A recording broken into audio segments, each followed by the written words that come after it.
Hello friends, welcome to Creative Medicine. In this lecture, we will learn about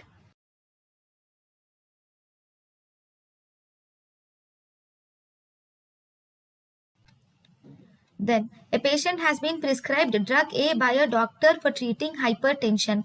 This drug can cause tachycardia and marked fluid retention. Which of the following is drug A? So, there is a drug A which causes tachycardia and marked fluid retention. Fluid retention is by renin. Okay, so tachycardia and renin, both these are actually the activity of beta 1 receptors, or they are sympathetic activity. So which of the following will increase the sympathetic activity? So among these, the drug minoxidil. Minoxidil is a vasodilator. Because it is vasodilator, it will reflexly increase the sympathetic activity.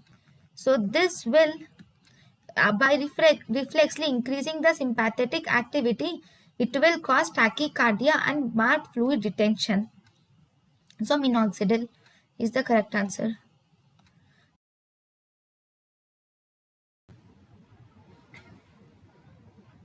thank you and thank you for watching.